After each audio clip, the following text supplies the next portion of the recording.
नमस्कार, स्वागत है आपका हमारे इस YouTube चैनल पर। मैं मुनमुन श्रीवास्तव आपका हार्दिक अभिनंदन करता हूं। दिल्ली विश्वविद्यालय के रेगुलर कॉलेजेस में जहां आज से मिड एंट्री खुली, वहीं दिल्ली विश्वविद्यालय के ही NC-WEB यानी कि non collegiate women's education board की सेकेंड कट ऑफ आई है। और इस पर बात करने के लिए हम मौजूद हैं NC-WEB के डायरेक्टर प्रोफेसर गीता भट्ट के साथ। स्वागत है प्रोफेसर भट्ट हमारे चैनल पर। और मैम जो है बहुत बधाई आपको कि फर्स्ट कट ऑफ निकली और अब दूसरी कट ऑफ भी आ गई है।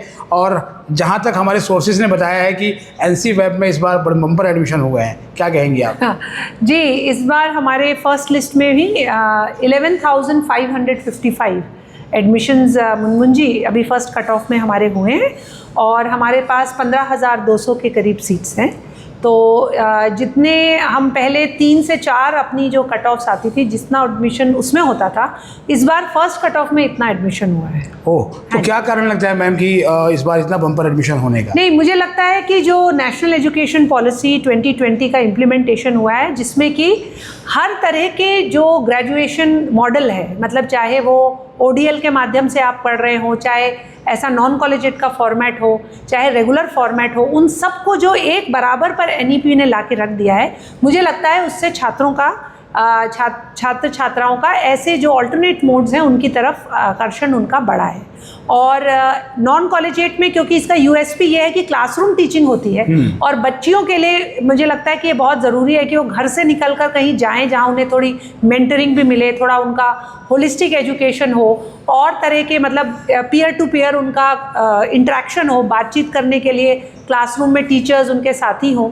और क्योंकि बाकी भी हम बहुत तरह के स्किल कोर्सेज और कल्चरल और एकेडमिक एक्टिविटीज़ भी साथ में कराते हैं, जो भी हमारे पास टाइम फ्रेम होता है उसमें, तो इसके कारण भी थोड़ा बच्चों का इसके लिए अट्रैक्शन बढ़ा है। जी, तो मैम किन किन सेंटर्स पे जो है वो अभी भी एडमिशन की गुंजाइश है?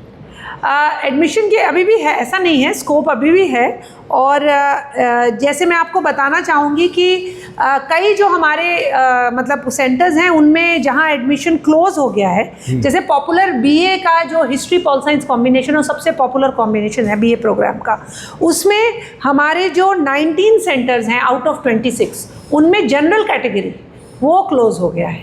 तो अभी भी लेकिन 7 सेंटर हैं जिनमें अभी ओपन है। तो हमारी जैसे ही कट ऑफ लगेगी, अब दिल्ली यूनिवर्सिटी के भी वेबसाइट पे और हमारा भी जो वेबसाइट है नॉन कॉलेजिएट का, उस पे भी दोनों पे वो चेक कर सकते हैं। और थोड़ी सी गिरावट है पहले? हाँ, थोड़ी गिरावट है। कुछ एडमिशन्स, कुछ जो सेंटर्स हैं उनमें एडमिशन अभी भी ओपन है। और बाकी जो हमारा जो SC सेंटर्स हैं, उन SC सेंटर्स में SC जो हमारी सीट्स हैं उनमें 10 सेंटर्स हमारे जो हैं वो क्लोज हो गए, क्योंकि दिल्ली में SC कैंडिडेट भी काफ़ी, मतलब यानी कि रिजर्व कैटेगरी में एडमिशन ज़्यादा हो गए हैं। क्लोज हो गए, मतलब फुल हो गए, एडमिशन हो गए, सीट्स फुल हो गई। हाँ, फुल हो गई हैं। तो SC हमारी अभी तक 10 सेंटर में फुल हो गई है, बाकी में ओपन है। और बाकी OBC, ST और EWS ओपन है। वो बाकी सेंटर्स पे भी, जिन 19 सेंटर्स में मैं बता रही हूँ, वो जनरल कैटेगरी क्लोज है, बाकी कैटेगरी ओपन है ना। और इसी तरह जो BCom है उसमें 9 सेंटर्स में हमारी जो जनरल की सीट्स हैं वो फुल हो गई हैं और SC की 4 सेंटर्स में फुल हुई हैं, बाकी में ओपन है। लेकिन अभी हमने 1-2% ही नीचे गिराया है ताकि हम थोड़ा ओवर एडमिशन से बच सके इसके लिए। अच्छा, मतलब एक रिलेटिव मेरिट जो है वो? हाँ, वो हमने मेरिट अभी निकाली। सेकंड कट ऑफ में भी अभी है स्कोप, ऐसा नहीं है कि एडमिशन टोटली क्लोज है, लेकिन हाँ फर्स्ट लिस्ट में अच्छा एडमिशन हो। अच्छा मैम, कंपार्टमेंट जिन बच्चों की आई थी क्लास 12 में, तो उन्हें मिड एंट्री में उनको मौका दिया है रजिस्ट्रेशन का, तो आपके पास भी कुछ कंपार्टमेंट वाले केसेज आए हैं अभी? देखिए, हमारे यहाँ तो पोर्टल एक ही बार खुलता है, उसमें कोई ऐसे मिड एंट्री का प्रोविजन है नहीं, बच्चे की मॉडिफाई करके अपना मार्क्स लगा सके। बट बाकी अगर कोई इंडिविजुअली हमें जो एडमिशन किसी को चाहिए और उसकी एलिजिबिलिटी बनती है, तो हम उसको यूनिवर्सिटी के साथ सलाह करके उसको कंसिडर कर सकते हैं। मतलब उनके जब रिजल्ट आ जाएगा? हाँ, रिजल्ट अगर टाइम से आ गया और सीट्स अवेलेबल हुई तो हम यूनिवर्सिटी से कंसल्ट कर सकते हैं। और मतलब we are open to it, ऐसा नहीं है कि ये क्लोज डोर है। जी, और ग्रीवेंसेस का क्या रहा मैम? पहले राउंड में कितनी ग्रीवेंसेस आई? ग्रीवेंसेस इस बार कम है, मुझे लगता है अब ज़्यादा जो हमारे बच्चियां हैं वो ज़्यादा टेक सेवी हो गई हैं, तो इसलिए इस बार कम है ग्रीवेंसेस अभी तक। क्योंकि अब ग्रीवेंसेस क्योंकि फर्स्ट कट ऑफ कंप्लीट हुई है, तो कुछ अब आएंगे भी, तो अब कल से हमें पता लगना शुरू होगा। लेकिन अभी तक हमारे पास 4 या 5 ही ग्रीवेंसेस ऐसी आई हैं, जैसे किसी की दिक्कत आई कुछ पोर्टल पे या कुछ, वो उनके ऐसा भी हो सकता है समझ में कमी होने के कारण भी हो सकता है। तो ऐसे ज़्यादा हमारे पास कोई ग्रीवेंसेस अभी तक नहीं। जी, और मैम आपने कहा था कि फर्स्ट वीक में हम मीटिंग करेंगे और क्लासेस का शेड्यूल डिसाइड करेंगे, तो क्या वो मीटिंग हो गई है? हाँ बिल्कुल हो गई है, और हमारी 22 अगस्त से हमारी क्लासेस प्रारंभ हो जाएंगी और हम उसका शेड्यूल नोटिफाई अभी करने वाले हैं। विद इन 2 to 3 डेज हम वो भी नोटिफाई करेंगे। इस सारे सेंटर्स में मैम? सारे सेंटर्स में 22 अगस्त ऑनवर्ड्स हमने कैलेंडर हम भेजते हैं कि कौन कौन से दिन क्लासेस लग सकती हैं। उसमें हम 31 डेज देते हैं, जिसमें से 25 डेज की टीचिंग होती है। तो हर सेंटर अपने अकॉर्डिंग फिक्स कर सकता है कि कौन से वो 25 डेज हैं जिनमें वो पढ़ाना चाहता है आउट ऑफ दोस 31 डेज। और मैम 4th ईयर की क्या स्थिति है आपके यहाँ? 4th ईयर में हमारे पास अभी डेटा आ रहा है, लेकिन लास्ट टाइम भी हमारे पास लगभग 5000 बच्चे थे फाइनल ईयर के जिन्होंने ऑप्ट किया था 4th ईयर को, और इस बार भी हम होपफुल हैं कि हमारे पास बच्चों की संख्या अच्छी रहेगी।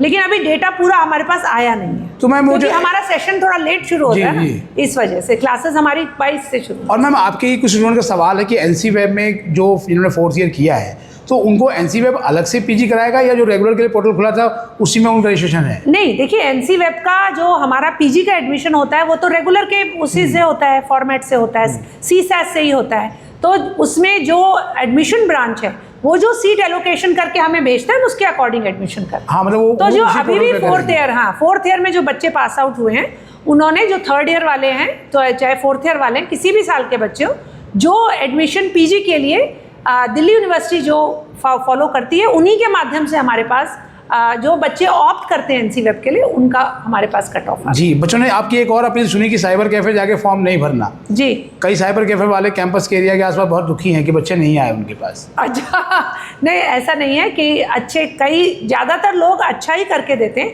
लेकिन हमारे पास ऐसी बहुत शिकायतें हर साल आती थी।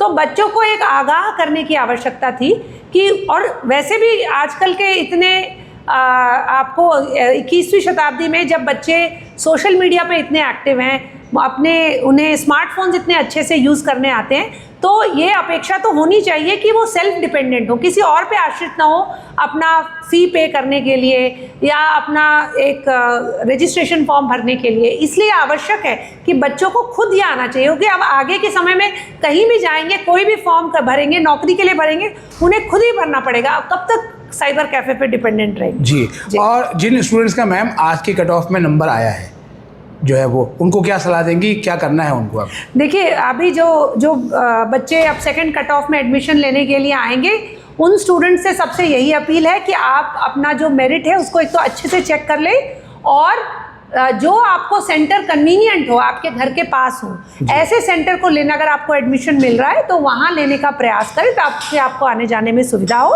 और बड़े ध्यान से आप अपना फॉर्म को फिल करें, अपने ऑप्शन फिल करें, ताकि आपका एडमिशन मिस ना हो। जी, बहुत बहुत धन्यवाद मैम। तो आपने सुना प्रोफेसर गीता भट्ट को, जो कि डायरेक्टर हैं non collegiate women's education board की, और उन्होंने स्टूडेंट्स को जो है वो ये एडवाइस की है कि अपने घर के आसपास के सेंटर को चुनें, तो उनको ज़्यादा सहूलियत होगी क्लासेस अटेंड करने में। और सबसे बड़ी बात ये रही है कि फर्स्ट लिस्ट में ही बम्पर एडमिशन एनसी वेब में हुए हैं, यानी कि जो गर्ल्स हैं अब उन्होंने मन बना लिया है कि वो पढ़ाई भी करेंगी और साथ साथ कुछ और भी करेंगी, अपने टाइम को बेहतर यूटिलाइज़ करेंगी। तो आप सभी का, जिनका आज की कट ऑफ में जो है वो नंबर आ गया है, वो एडमिशन लेने में बिल्कुल भी देर ना करें, और आपके जो सवाल हैं वो कमेंट बॉक्स में लिख दें, उसके जवाब हम एनसी वेब से लेके आपको इसी कमेंट बॉक्स में ही उनके जवाब दे देंगे। फिलहाल आज के लिए इतना ही। हमारे चैनल पर नए हैं, चैनल को सब्सक्राइब कर लें और इसे अपने दोस्तों के बीच शेयर करें, और ये वीडियो अगर आपको अच्छी लगी हो तो लाइक करके हाइप ज़रूर दें। बहुत बहुत धन्यवाद प्रोफेसर भट्ट।